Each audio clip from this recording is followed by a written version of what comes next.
Монгол Улсын засгийн газраас хүний эрхийг хангах, хамгаалах асуудалд онцгой анхаарч хүн төвтэй төрийн бодлогыг хэрэгжүүлж байна. Энэ хүрээнд хууль зүйн дотоод хэргийн яам, хүний эрхийн үндэсний комисс хамтран ажиллагааг бэхжүүлэх асуудлаар санал солилцох уулзалтыг 12 дугаар сарын 22-нд хийлээ. Уулзалтын эхэнд хүний эрхийн үндэсний комиссийн даргасан хүндэд хүний эрхийн өнөөгийн нөхцөл байдал, түүнд чиглэсэн хууль, эрх зүйн орчныг сайжруулахад хоёр тал хамтран ажиллах асуудлууд нэлээдгүй байгааг онцлсан бол хууль зүйн дотоод хэргийн дэд сайд Мөнх Эрдэнэ хууль зүйн салбарт хүний эрхийг хангах, хамгаалах асуудлаар онцгойлон анхаарч ажиллана гэдгээ илэрхийллээ. Цагдаа дотоодын цэргийн ахмадын хорооноос ахмад, дунд, залуу үеийн залгамж холбоог бэхжүүлэх, ахмад ажилтнуудын хөдөлмөр сэтгэл, дадлага туршлага, түүхэн дурсамжийг хооч үедээ түгээн дэлгэрүүлэх зорилгоор дурсамж уулзалтыг зохион байгууллаа. Ахмад ажилтнууд гэмт хэрэгтэй тэмцэх, нийтийн хэв журам хамгаалах, олон нийтийн аюулгүй байдлыг хангах, захиргаа, дүр шинжилгээ, удирдлага гэсэн чиглэлээр бэлтгэл хэлцүүлсэн одоо ажиллаж байгаа албан хаагчдад сургамж туршлага олжээ. Хил хамгаалах ерхий газрын дарга Хилийн цэргийн командлагч бригадын генерал Бямсүрэн тэргүүтээ төлөөлөгчд бүгд найрамдах Турк улсын Хуурай замын цэргийн командлын штабын дарга дэслэгч генерал Пидэ Үнслийн урилгаар тус улсад ажлын айлчлал хийлээ. Айлчлалын үеэр талууд хүний нөөцийн чадварыг бэхжүүлэх хүрээнд тодорхой мэргэжлэр алба хаагчдыг сургах, хил хамгаалалтад ашиглаж буй технологийн чиглэлээр харилцан туршлага солилцох, хамтын ажиллагааг гүнзгийрүүлэх тал дээр санал нэгдсэн байна.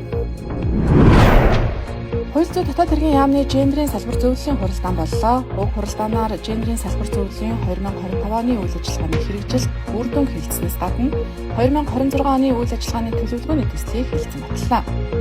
Хууль зүйн дотоод хэргийн салбарт гендерийн нэгтгэгч байдлыг хангах асуудлаар 2025 онд 4 зорилтын хүрээнд 39 ажил арга хэмжээ хэрэгжүүлэхээр төлөвлөсөн нь бүрэн хэрэгжсэн байна. Шүүхийн шийдвэр гүйцэтгэх байгууллага 2025 онд хүүхдийн тэтгэлэг гаргуулах 16587 гүйцэтгэх баримт бичигт шийдвэр гүйцэтгэх ажиллагаа явуулж 21.2 тэрбум төгрөгийн хүүхдийн тэтгэлгийг төлөвлөлөө. Монгол Улсын засгийн газрын 2025 оны 23 дугаар тогтоол, нийслэлийн засаг даргын 2025 оны А1220 дугаар захирамжийн дагуу төрийн байгууллагын архив албан хэрэг хөтлөлт, ажлын зохион байгуулалтын улсын үзлэг 12 дугаар сарын 24-ноос дотоод хэргийн сургалт эхэллээ. Тус үзлэг нь албан хэрэг хөтлөлтийн үйл ажиллагаа, байгууллагын архивын үйл ажиллагаа, төрийн байгууллагын ажлын зохион байгуулалт гэсэн 3 үндсэн үзүүлэлт 87 шалгуур үзүүлэлтийн дагуу явагдах юм а. Улсын бүртгэлийн ерхий газрын эд хөрөнгийн эрхийн улсын бүртгэлийн газрын улсын бүртгэгч, улсын ахлах бүртгэгч нар нийслэлийн 9 дүүрэг 21 аймгийн улсын бүртгэлийн хэлтсийн эд хөрөнгийн эрхийн улсын бүртгэгч, улсын ахлах бүртгэгч нар сургалтад хамраглаа. Тус сургалт танхим болон захим хэлбэрээр хослон явагдсан байна. Сургалтаар анхаарах асуудлын хүрээнд албан хаагчид авилга, ашиг сонирхлоос ангид байх төр хатуу анхаарч, нэгжлэр ажиллаж байгаа хэлтсийн дарга, ахлах, дасгийн дарга нарт үйл ажиллагааны хяналтаа сайжруулахыг үүрэг болгожээ. Гадаадын иргэний эрх зүйн байдлын тухай хууль, гадаадын иргэний хяналтын улсын байцаагчийн эрх олох журмын дагуу төв болон орон нутаг дахь газар хэлтсийн 15 байцаагч хяналтын улсын байцаагчийн тангараа өргөлөө. Гадаадын иргэний хяналтын улсын байцаагч нь гадаадын иргэний эрх зүйн байдлын тухай хууль тогтоомж болон бусад холбогдох хууль тогтоомжийн хэрэгжилтэд хяналт тавьж шалгалт хийх хэрэгтэй албан тушаалт юм а. Монгол Улсын хэмжээнд 108 хяналтын улсын байцаагч чиг үүргээ хэрэгжүүлэн гадаадын иргэдэд хяналт тавин ажиллаж байна.